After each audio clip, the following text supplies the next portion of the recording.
You know you're out of shape when you hold up a mirror to do your makeup and your arm starts to get sore. Awesome. 'Cause if you want somebody else, who am I to judge?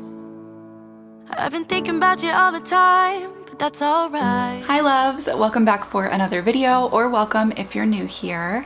I hope you're having a wonderful Friday so far and your June is off to a solid start. I honestly cannot believe that today is June 1st. It's just wild. Like, where did May go? Where has the first half of 2018 gone? It's just crazy. It's such a beautiful day outside and I'm in such a good mood because it has been raining here in the DC area on and off for quite some time now. So it's nice to see the sun and have some decent lighting to film for you guys, and I'm just having a great day overall. So today I have a foundation routine video for you guys, and this was actually something that was requested via Instagram. I did a little poll, which I'll insert here, and I was asking you guys whether you wanted to see financial advice from me or a foundation routine, and the majority of you guys did say financial advice, so that was last week's video. And if you haven't seen that yet, I'll have it linked down below so you can check it out after this. There were still a good few of you guys that wanted to see a foundation routine, so I thought I would do that for this week's video, and I hope it's helpful for you. So I personally have kind of combination oily skin, and I definitely struggle with keeping makeup on my face. So I think that the products that I use and will show you in this video really help me a lot to kind of keep everything together and not have my makeup melt off 2 hours after I put it on, because that's just honestly so sad and makes it feel like a waste of time and is just not fun. So hopefully I can help you guys combat that a little bit and just kind of continue to experiment with your own makeup. So there's two products that I have already started with because I wanted them to kind of set in before I put on my foundation. First of all, I applied the Urban Decay De-Slick Makeup Setting Spray, and I always get comments about this when I mention using it before my makeup, and I know it sounds weird, but it literally is something that's recommended by Urban Decay for this product. It just really gives you a good base for your makeup, and also since it's meant to be a oil absorbing product, it helps to kind of absorb some of the oil that your skin is producing underneath your makeup and everything else that you've applied on top. So it's definitely a good first layer to apply, and it's really refreshing, especially this time of year when it's warmer, because you get that nice mist on your face and you're like, okay, I'm ready. The second product that I went ahead and applied is the Smashbox Photo Finish Primer. I've been using this on and off for years, and honestly, I just keep coming back to it because it's such a great primer. Just leaves your skin feeling really soft and just smooth and ready for makeup, and it's really light, which is also great for oily skin. So I'm a huge fan of this, and I definitely recommend it to you guys. All right, and now the star of the show for a foundation routine is of course my foundation, and this is something that is no stranger to my channel and my life. I've been using the Revlon Color Stay foundation for so long, like years, like since high school. And I've tried other foundations, but I always find myself coming back to this one because it's such a good base. It's full coverage and it puts up a pretty good fight against my oily skin, which I appreciate, of course. I love this product and I keep coming back to it, and it's affordable since it's from the drugstore. So shout out to Revlon. Please never discontinue this because I will cry. It's also nice because they added a pump to the foundation. So it's been that way for a while now, but it's definitely much easier to kind of get a decent amount of product without dumping it everywhere. It's much easier to kind of do little pumps and work in small amounts and build up, which is definitely, I've found, the best way to apply foundation so that you don't end up looking too cakey. So generally I like to start with just one pump of this foundation, and I go ahead and just pump some onto my hand. This is something that I actually saw in, I think it was a Rach Loves video, but it made a lot of sense to me. So she kind of warmed up the product and spread it on the back of her hand. Now I'm doing that too. And this kind of helps to warm it up and spread it out so you're not taking one big glob of foundation and just smacking it on your face. To me that makes a lot of sense. I think it's made me kind of build my foundation and just go in lighter layers and not be so heavy with my application. So now I'm going to use this Real Techniques beauty sponge. I don't know if it has a better name than that, but it's the orange one. You can find this in any drugstore and Ulta. They sell them a lot of places. I think they're on Amazon too. This one is starting to look a little gross, so I do need to get a new one soon. I promise it's clean, it's just stained from all the foundation that I've applied with it. So anyway, now I'm going to go ahead and just get some off the back of my hand and start working my way around my face. I feel like I should not be using my viewfinder for this. Let me grab a mirror. So I really just kind of pat it in and make sure I'm pressing the product into my skin. I think thinking about it in that way has really helped with the way that I apply my makeup and, you know, don't end up looking like a cakey crazy person who doesn't know what she's doing. It's definitely made a huge difference for me.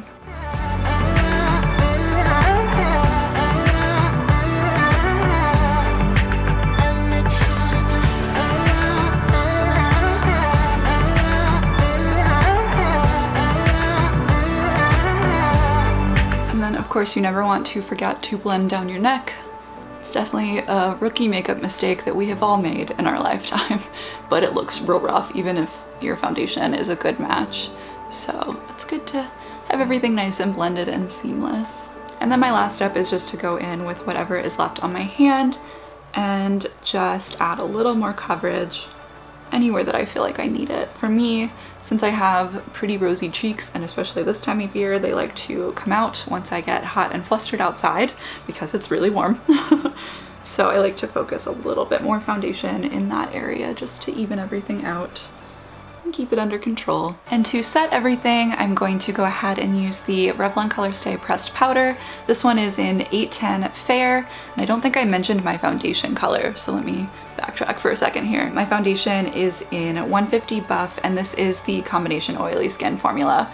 So just so you guys know, I'll have everything linked down below if you want to check out any of these products. So to apply this powder, I actually just use this sponge that came with it. I've been finding using a sponge to apply my powder has made a huge difference for me. Whenever I did it with a big powder brush, I felt like I got too much powder on my face and it wasn't really doing much for me, and it was looking just really cakey, and I don't know, it was making it very obvious that I had a decent amount of makeup sitting on my face. This was another thing that I learned from Rach Loves. Love her. If you guys don't watch her, you should. I'll have her linked down below, and I'll try to remember to link this video that I keep referring back to down below because it really made me think about how I was applying my makeup.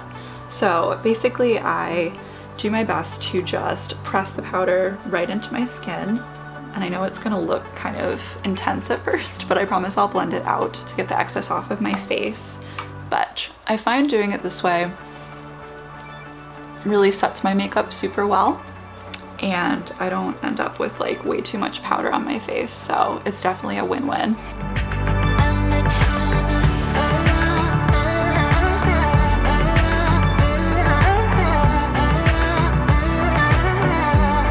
Alright, so now I'm going to show you guys how I usually do my contouring and blush and all that stuff. I feel like that's really part of the base of your makeup, so it makes sense to include that here in this routine. I really love using the Kat Von D Shade and Light palette. I've definitely talked about this on my channel before. Some of the colors are definitely a little dark for me since I'm definitely a fair-skinned girl, but this is what the palette looks like. Ignore the fact that the middle highlight shade has seen better days. It took a little tumble, and you know, it happens to the best of us. I really like to use this first bronzer contour shade to contour my cheeks. It's definitely pretty dark, so you have to use a light hand, and I like to just use a nice angled brush to apply this. So I'll just go ahead and put that right along my cheekbones. And it definitely looks a little intense at first, but once it's blended, it's a really nice, still defined look obviously, but it's nothing too crazy.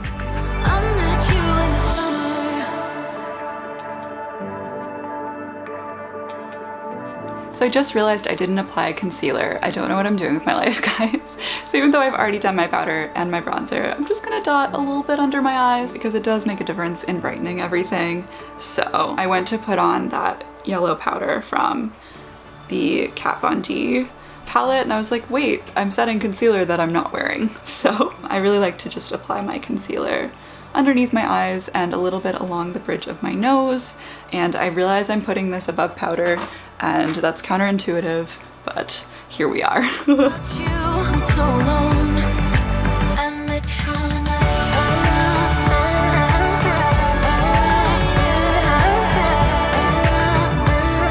Okay, so moral of the story with that, no one is perfect. We all make mistakes and are just kind of winging it when it comes to our makeup, and it's totally cool. Also, clearly I am not an expert, but I hope that this is still helpful to you guys regardless of that. So now that I have applied my concealer, I'm going to set it with the Kat Von D powder that I mentioned earlier. It's just the yellow highlight shade that is in the top middle. And I definitely make sure to tap it off because I don't want to put too much on. But it really does a lovely job brightening my under eye and keeping my concealer set and in place, which I definitely appreciate. Next, for the rest of my face, I'm going to go in with the NYC Sunny Bronzer. This is a YouTube classic that people used to talk about all the time, and I still love it and repurchase it. And it's just a good shade for my super pale skin. I like to use this more all over my face since it's a little bit lighter and I don't end up like looking crazy if, you know, I applied that all over my face. I like to just really get this along kind of the 3E area of my face, if you've ever heard that technique for applying your bronzer. I really just like to get it all along my temples and kind of, you know, the areas that the sun would naturally tan more quickly than the rest of my face.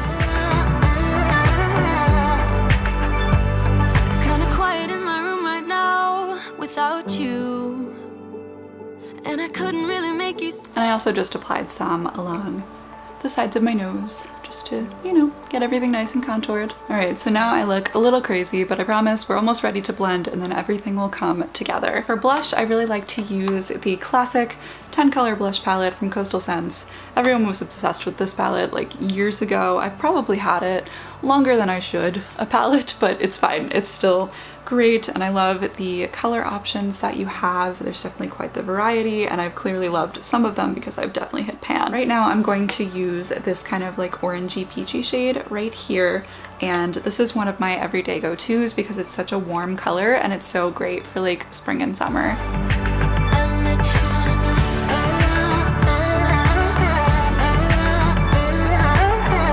Alright, and now to blend everything, I'm going to take a nice fluffy powder brush and just work it around my face to get the bronzer and the blush all blended, and also get, you know, any of the kind of excess powder that I applied off. 'Cause if you want somebody else, who am I to judge?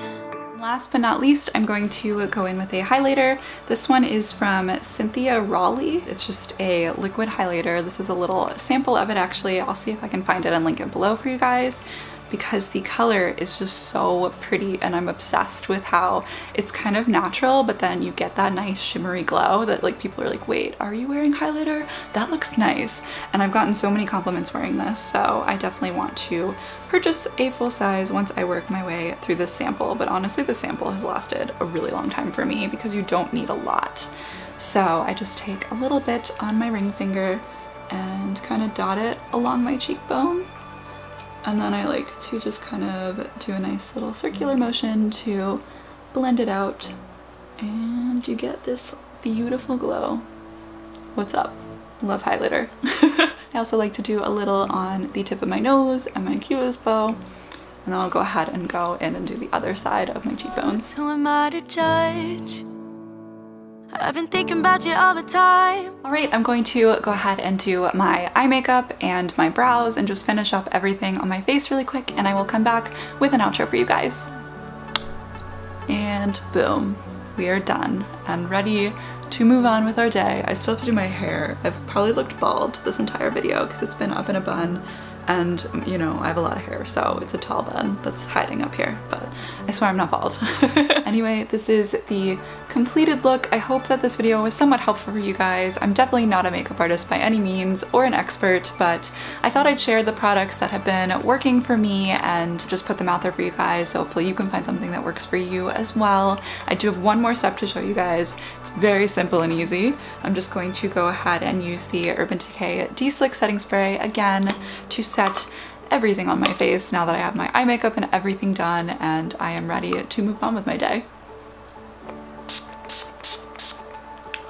Honestly, there is nothing more refreshing than putting on setting spray in the summer. It's just like a lovely mist, and then it slowly dries, and I don't know, I think they changed the formula because it honestly smells kind of like cinnamon to me. So if you guys use that too, let me know if that has changed recently for you, because it's just this bottle that I bought recently and it smells like cinnamon. So it's kind of a weird, nice refreshing, because suddenly I smell like, I don't know, fall vibes, but it's June, so I don't know, it's weird, but I'm a huge fan of that product and it definitely makes a huge difference. Anytime that I forget to apply it, oh man, my makeup is a mess. Alright guys, that is it for this little routine video. If you enjoyed it and found it helpful, don't forget to give it a thumbs up, And if you are new here, don't forget to subscribe right down below. I post videos every Friday. I've been doing that for a month now, which doesn't sound like a lot, but I'm very proud of. So I'm really hoping to stick with it and just keep putting good content out there for you guys. I always have so much fun with YouTube and I love hearing from you. So please leave me a comment down below and tell me about some of the products that you use in your foundation routine or how your day is going. I would just love to hear from you guys. And without rambling anymore, I'm gonna go ahead and go. I love you guys so much and I will see you next week. Bye. No need to leave, spend a whole